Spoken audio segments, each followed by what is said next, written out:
La terrible simplification. La terrible simplification a de beaux jours devant elle.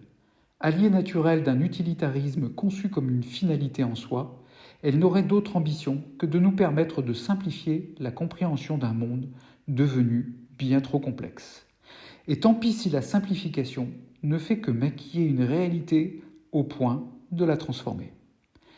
Les savoirs sont un enjeu majeur dont les terribles simplificateurs s'emparent sans vergogne. Pour ceux-ci, replier le vrai sur l'exact est une pratique qui entraîne que le niveau de vérité est déterminé par le niveau de décibels avec lesquels cette vérité est énoncée.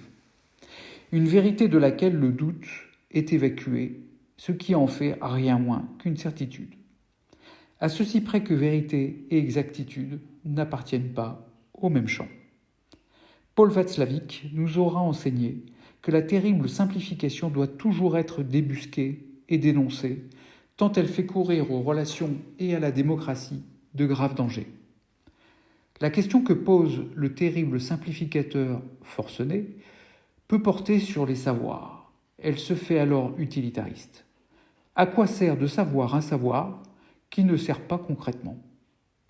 À situer l'utilité du savoir sous l'angle de la rentabilité, d'un pragmatisme immédiat, d'une rentabilité et d'une efficacité dans l'exécution des tâches, alors en effet, le savoir, la lecture, la culture ne servent à rien.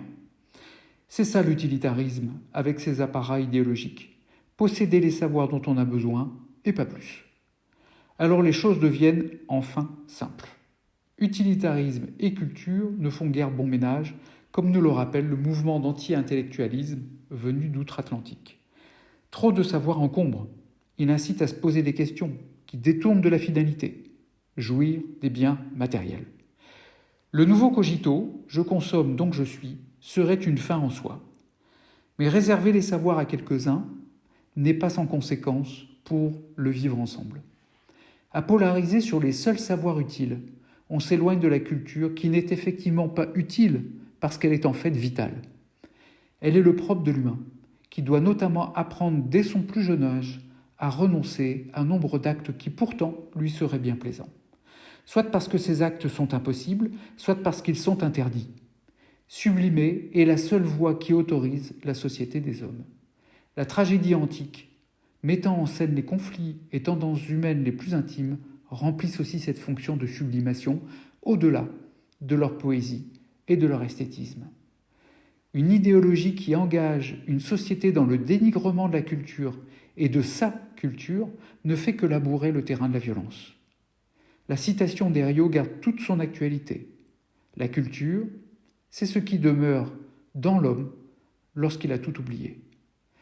Une pensée simplificatrice au service d'un pragmatisme acculturé n'est pas qu'un mouvement, c'est une idéologie débouchant sur un modèle de civilisation régressif dans lequel la sauvagerie rafle la mise. Et ce modèle semble être en marche. Retrouvez-nous sur les réseaux sociaux. À très bientôt.